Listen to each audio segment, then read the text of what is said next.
Hello guys, welcome back to my channel বন্ধু। তো বন্ধুর একটা নতুন ভিডিওতে সবাইকে স্বাগত জানাই। তো আমার রাজপুত্র বিষ্ণুর অন্নপ্রাশনের ভিডিও। তো জীবনের এক মূল্যবান দিন। তো এই দিনটার জন্য অনেক কষ্ট, অপমান, অবহেলা, লাঞ্ছনা সহ্য করেছি। তো অন্নপ্রাশনের দিন সকালে দিদিমা অর্থাৎ আমার মা রান্না হাঁড়িতে এখানটায় পায়েস রান্না করছে। তো এখানে আমি এই হাঁড়িটা সুন্দর করে নকশা করেছি, আগের দিনের ভিডিওতে আমি দেখিয়েছি। তো এই রান্না হাঁড়িতে নতুন উনুন তৈরি করে নতুন রান্না পায়েস হবে। তো চাল দিয়ে ফোটানো হবে, তো চিনিও দেওয়া হবে না, দুধও দেওয়া হবে না। যেহেতু ডাক্তারবাবু বলেছে যে সদ্যোজাত শিশুকে 2 বছর অবধি গরুর দুধ খাওয়াতে না, তো তাই এতে গরুর দুধও দেওয়া হবে না। চাল, জল এগুলো দিয়ে ফোটানো হবে। মিষ্টি বোধহয় দেবে। তো এখানটায় রান্না কেমন হচ্ছে দেখো। তো আমি তো নিয়ম এসব কিছুই জানি না, সব বড়দের থেকে দেখছিলাম। তো মা এখানে রান্না করছে। তো এইখানে রান্না করার সময় কোনো কথা বলা যাবে না। তো এই জন্য মা চুপচাপ রান্না করছে, আর বাবা একটু একটু করে বলে দিচ্ছিল কিভাবে কি করতে হবে। আর আমি এখানে সকালবেলায় বাবুকে তৈরি করেছি গায়ে হলুদের জন্য। তো শীতের সকাল, স্নান করতে হবে। তো সকাল 7টা-8টার সময়ই অন্নপ্রাশনের সময় ছিল। তো এই জন্য বাবুকে আমি রেডি করে দিয়েছি।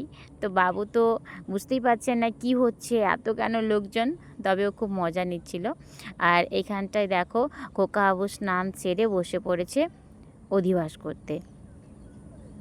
হ্যাঁ, অধিবাস নয়, এখানে হচ্ছে পিতৃপুরুষকে শান্তির উদ্দেশ্যে এখানে কিছু মন্ত্র বলা হচ্ছিল। তো খোকাবাবু সেটা করছিল। ঠাকুরমশাই এসেছে, পুরোহিত মশাই এসে পুজো অর্চনা সমস্ত কিছু শুরু হয়ে গেছে।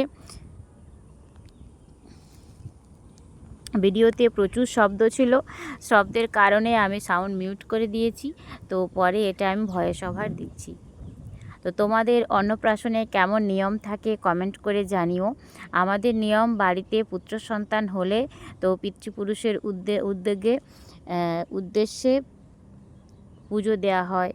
তো এটা হচ্ছে নান্দিমুখ শ্রাদ্ধ বলে, তো এটা করতে হয় পুত্র সন্তান বাড়িতে জন্মগ্রহণ করলে অন্নপ্রাশনে। তো এখানে গায়ে হলুদের জন্য কলা পাতায় করে পুরোহিত মশাই এই হলুদটা দিয়েছে। বাবুকে হলুদ মাখানো হবে, তাই জামা কাপড় ধুতি পাঞ্জাবি সব খুলে দেব। এখানে ভাই, মা আর আমি, মানে বাবুর মামা, দিদা আর হচ্ছে যে আমি। তো এখানে বললো প্রথমে দিদা গায়ে হলুদ দেবে, তারপরে মামা দেবে। তো এখানে মা এক ফোঁটা হলুদ দিয়েছে, তারপরে আমার ভাই দেবে। তো শীতের সকাল, ঠান্ডা, তো তার মধ্যে হলুদ মাখছে। তো বাবু তো বুঝতেই পারছে না কি হচ্ছে, এত লোকজন, তবেও খুব আনন্দ পাচ্ছে যে সবাই এসেছে, হইচই। তো এখন হলুদ মাখিয়ে দিচ্ছে, বাবুকে স্নান করাতে নিয়ে যাবে। তো আমাকে বলল যে স্নান করানোর সময় আমাকে পুকুর ঘাটে যেতে না, আমার মা অর্থাৎ বাবু দিদিমাই ঘাটে সমস্ত কিছু কাজকর্ম করবে। ওখানে গঙ্গা পূজা থেকে শুরু করে বাবুকে স্নান করানো, যা যা নিয়ম আছে পুকুর ঘাটে সমস্ত কিছু আমার মা করবে। আর এখানে বাবুকে হলুদ মাখাচ্ছে তার মামা। তো বাবুর এক্সপ্রেশনটা দেখে আমার খুব আনন্দ হচ্ছে যে এই দিনটার জন্য জীবনে কত লড়াই করেছি। তো আজকে আমার রাজপুত্রের অন্নপ্রাশন, গায়ে হলুদ ছোঁয়ানো হচ্ছে, এক জীবনের বিশেষ মুহূর্ত। তো ঈশ্বরের কৃপা ছাড়া জীবনে কোনো কিছুই লাভ সম্ভব নয়। আমরা যতই পরিশ্রম করি, ভাগ্যে না থাকলে হয় না। তো ঈশ্বরকে অসংখ্য প্রণাম জানাই। এখানে আমার মা বেরিয়ে পড়ছে, বাবুকে স্নান করাতে নিয়ে যাবে। আর সবাই মিলে যাচ্ছে এখানে শাঁখ বাজিয়ে। তো গঙ্গা পূজার জন্য থালায় কাজল পাতা, ফুল, ধূপ, চন্দন, সুপারি, পান, যা যা লাগে সমস্ত কিছু নিয়ে যাচ্ছে। তো আমি এখানে যাইনি, কারণ আমাকে বলা হয়েছিল ঘরের মধ্যে থাকতে, যখন আমাকে ডাকা হবে তো তখন আমি গিয়ে বাবুকে নিয়ে আসব। তো এইখানে ছোট মামিমা, মানে আমার মামি শাশুড়ি মার কোলে আমার বাবু আছে, আর এখানে ছোট বোন আছে, আর মা আর মামিমা সবাই এখানটায় গেছে বাবুকে স্নান করাতে। তো আমাদের যেহেতু পুকুর ঘাটে স্নান করানোর নিয়ম, তো তাই পুকুর ঘাটে স্নান করাতে হবে এই অন্নপ্রাশনের দিন। তো যতই ঠান্ডা হোক, বৃষ্টি বাদলা যাই আসুক, তো সকাল 8টাও বাজেনি তখন বাবুকে স্নান করানো হবে। এখানটায় মা গঙ্গা পূজা করছে। গঙ্গা পূজার জন্য পুকুরের থেকে মাটি তুলে 3টে ঠাকুরের মূর্তি বানিয়ে, 3টে মন্দিরের মতো বানিয়ে সেখানে ফুল চন্দন সমস্ত কিছু দিয়ে পুজো করতে হবে। তো এইখানে মা পুজো করছে, আমার কোনো কাজ নেই এখানটায়। আবার অনেকের বাড়িতে মা করে, তো আমাদের এখানে পূর্ব মেদিনীপুরের নিয়ম যে দিদিমা করবে, তো তাই আমার মা করছে। আর বাবু এখানে মিটিমিটি সবাইকে দেখছে যে সকালবেলায় খালি গায়ে কোথায় নিয়ে আসা হয়েছে।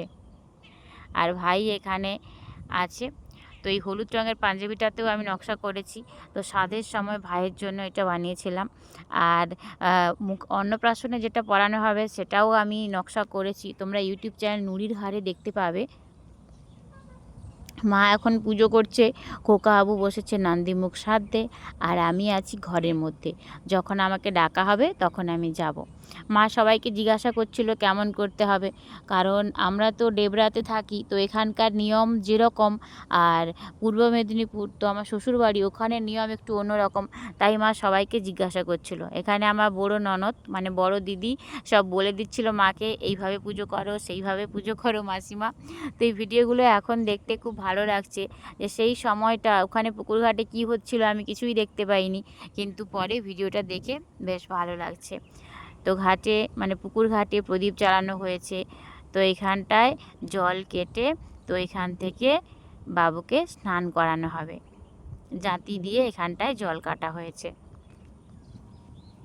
তো বিভিন্ন জায়গায় বিভিন্ন রকমের নিয়ম আছে, আমাদের এরকম নিয়ম। তো মা এখানটায় ডুবে উঠলো, তারপরে বাবুকে স্নান করাবে। বাবু ছোট্ট থেকেই মানে ডাক্তারবাবু যেমন বলেছে সঙ্গে সঙ্গে সাবমার্সিবল বা টিউবওয়েল থেকে জল এনে স্নান করানো হয়। কোনো গরম জলে আমি ওকে স্নান করাই না, গ্যাসেও গরম করি না, উনুনেও গরম করি না, আর রোদেও জল দিই না। সঙ্গে সঙ্গে সাবমার্সিবল থেকে নিয়ে এসেই স্নান করাই। রোদে ভুল ভবিষ্যৎ, যখন হয়তো প্রচণ্ড ঠান্ডা তখন হয়তো হালকা রোদে দিই, অথচ রোদের তাপ সেদিন থাকেই না এরকম। তারপরে বাবুকে স্নান করানোর পর আমাকে ডাকা হয়েছে, আমি এখানে এসে আঁচল পেতেছি, গঙ্গা মাকে প্রণাম করে রাজপুত্রকে বাড়িতে নিয়ে যাব। তো বাবু এখানটায় পুরো উলঙ্গ, তাই আমি এখানটায় বাবুর একটা ছবি দিয়েছি। তো বাবু তো ভয় পেয়ে যাচ্ছে, বলছে কি হচ্ছে এত কিছু, ও অবাক হয়ে যাচ্ছে আর হাসছে না। প্রথমে হাসছিল কিন্তু এখন চুপচাপ হয়ে গেছে। তো এখন আমি গঙ্গা মাকে প্রণাম করে বাবুকে বাড়িতে নিয়ে যাব। সেখানে পুরোহিত মশাই বসে আছে, খোকা বাবুর কাছে অধিবাস হবে, তারপরে হবে অন্নপ্রাশন। তো জীবনের কিছু মুহূর্ত, কিছু দিন মানে স্মরণীয় হয়ে রাখে, স্মরণীয় হয়ে থাকে। তো এখানটায় আমি এখন বাবুকে ঘরে নিয়ে যাব। আঁচলে করে এখন নিচ্ছি, বাবু তো শুয়ে আছে জুবুথুবু হয়ে, বলছে কি করছে আমাকে।